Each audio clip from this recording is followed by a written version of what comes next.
Halo anak-anak, pada video kali ini Ibu akan membahas soal tentang transformasi. Nah, ini untuk soal yang pertama, bayangan titik 5,4, misalnya bayangan ini Ibu beri nama titik A. Titik A 5,4 dirotasikan sejauh 90 derajat berlawanan arah jarum jam terhadap pusat pangkal. Kalau pusat pangkal ini berarti titik O dengan koordinat 0,0. Nah, pertama-tama kita perlu gunakan rumusnya dulu. Kalau misalnya titik A dengan koordinat X, Y dirotasikan dengan pusat pangkal sejauh 90 derajat, karena ini berlawanan arah jarum jam, maka sudutnya positif. Nah, ini akan menghasilkan bayangan di koordinat min Y, X. Berarti kalau misalnya kita punya titik A pada koordinat 5,4 dirotasikan dengan terhadap pusat pangkal sejauh 90 derajat positif sudutnya, maka menghasilkan di sini kita punya X-nya sama dengan 5. X-nya sama dengan 5, Y-nya sama dengan 4. Berarti kalau di sini kita butuh negatif Y, maka Y ini kita negatifkan.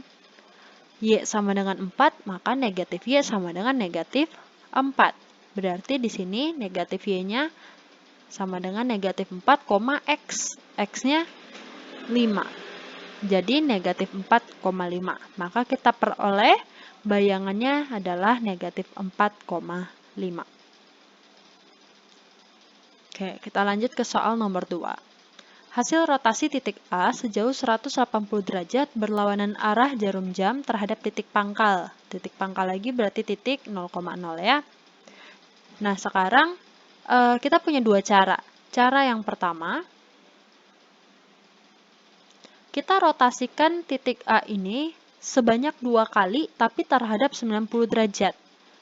Jadi, ini titik A 2,5 dirotasikan terhadap titik pangkal sejauh positif 90 derajat. Nanti dapat A aksennya. Kalau kita cari, berarti kan tadi rumusnya min Y, X. Ini ya. Berarti min Y-nya min 5, X-nya 2. Kita rotasikan lagi. Sekali lagi. Sejauh 90 derajat. Berarti sekarang ini udah bukan min Y, X lagi. Ini merupakan X, Y-nya. Di sini min Y, X-nya.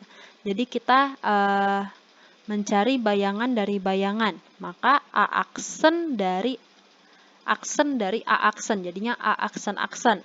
Maka min Y di sini berarti min 2, X-nya min 5. Maka kita dapat bayangannya min 2, min 5. Atau cara yang kedua, kita langsung gunakan rumus 180 derajat. Jadi misalnya diketahui titik A, X, Y, kemudian dirotasikan terhadap titik pangkal sejauh 180 derajat, maka bayangannya adalah min X, min Y. Berarti, jika titik A-nya 2,5 dirotasikan terhadap titik pangkal 180 derajat, kemudian A aksennya adalah min 2, min 5. Kita akan peroleh hasil yang sama. Oke. Kenapa ini 2 kali? Karena 2 kali 90 hasilnya kan 180 ya. Jadi kita bisa pakai dua cara, tergantung kamu merasa lebih mudah pakai yang mana. Nah, kalau nomor 1, nomor 2 tadi tentang rotasi, di nomor 3 ini tentang dilatasi.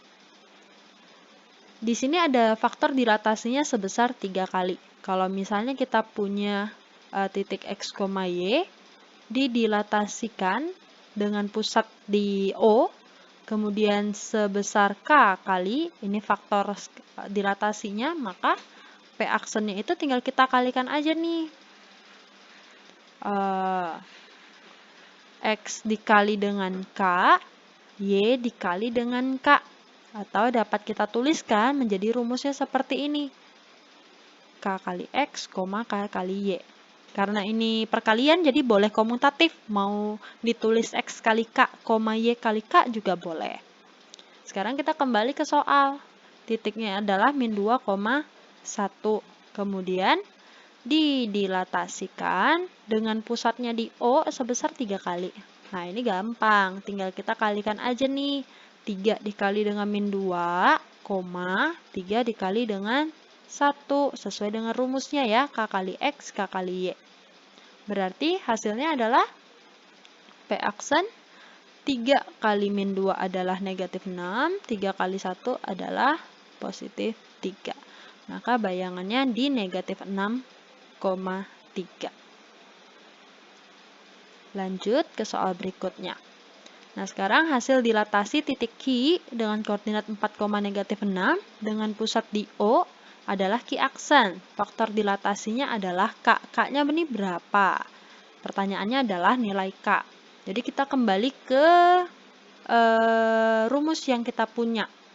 Jadi misalnya kita punya titik Q itu di X, Y, maka ini didilatasikan dengan pusatnya di O sebesar K kali, maka bayangannya Q aksen itu adalah K kali X, K kali Y. Sekarang kita punya titik Q itu di 4, negatif 6. Didilatasikan dengan pusat O, K-nya kita belum tahu. Berarti kalau sesuai dengan rumus yang kita punya yang di atas ini, berarti kan kita tinggal kalikan aja nih. K dikali dengan nilai X-nya itu 4, K dikali dengan nilai Y-nya itu negatif 6. Nah, ini kalau kita sederhanakan, berarti kita punya suatu persamaan. Q aksen itu adalah 4K. K kali 4 boleh kita tuliskan 4K, negatif 6K. Dapatnya dari sini. Nah, di soal kita udah punya nih. Q aksen itu negatif 8,12. Berarti ini akan sama dengan negatif 8,12. Nah, ini sama-sama Q aksen. Berarti dari sini kita dapat persamaan, yaitu 4K ini pastilah sama dengan negatif 8. Maka bisa kita tuliskan di sini 4K sama dengan negatif 8. Berarti K sama dengan negatif 8 per 4 sama dengan negatif 2. Dari sini kita udah dapat nilai K itu adalah negatif 2. Tapi kalau misalnya kamu belum yakin, kamu bisa cek lagi dari sini. Negatif 6K pastilah sama dengan 12. Berarti K itu sama dengan 12 per negatif 6. Hasilnya juga harusnya sama, karena ini sama-sama K. Jadi jawabannya adalah negatif 2. Jadi faktor skalanya negatif 2. Lanjut ke soal yang terakhir, soal yang kelima. Segitiga ABC mempunyai titik koordinat ini ya, A, B, C.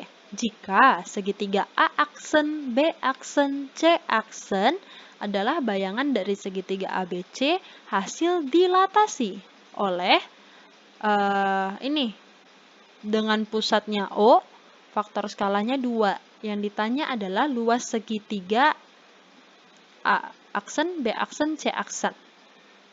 Nah, yang ditanya adalah luas segitiga bayangannya ya.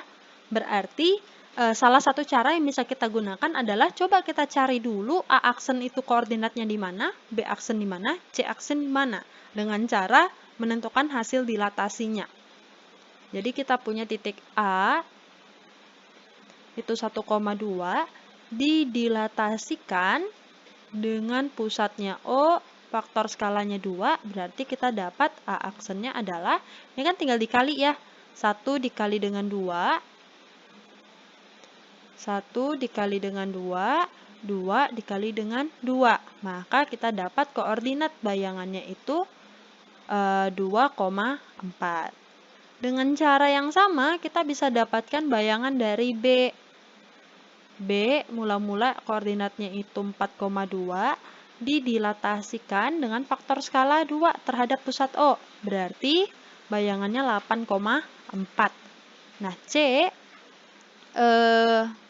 titiknya itu 1,8 didilatasikan dengan pusat O, vektor skalanya 2, maka C aksen adalah di sini berarti 2,16. Nah, supaya lebih mudah, ini kan kita belum tahu nih. Ini kita udah punya titiknya, tapi kita belum bentuk segitiganya. Nah, berarti kita coba gambarkan deh, supaya lebih gampang. Misalnya, digambarkan di sini. Nah, anggaplah seperti ini ya. Oke. Jadi,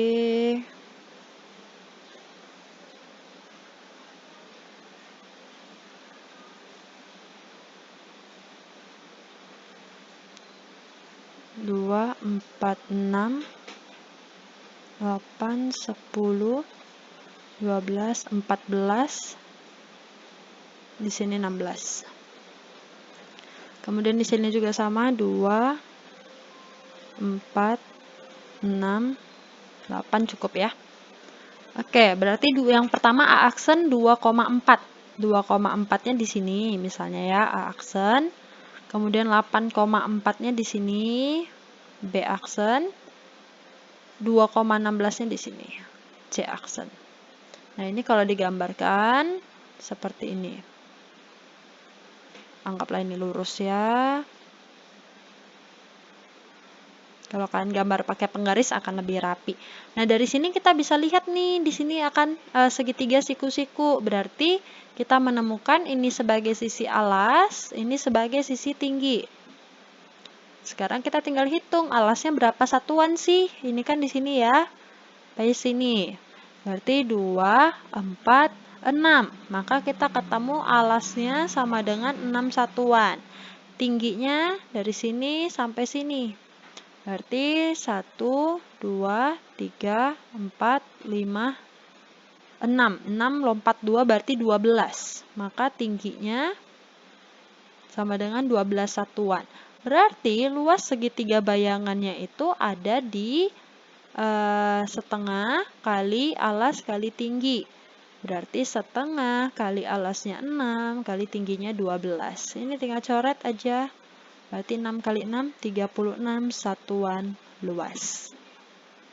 Oke, jadi bisa kita cari dulu, dilatasi masing-masing titik, ketemu titik bayangannya, kita bentuk segitiganya. Tujuannya apa? Supaya kita bisa hitung berapa sih panjang alasnya, berapa sih tingginya, kemudian tinggal kita masukkan ke dalam rumus segitiga. Rumus luas segitiga. Oke. Demikian video pembelajaran kali ini, semoga bisa membantu kalian dalam belajar materi transformasi.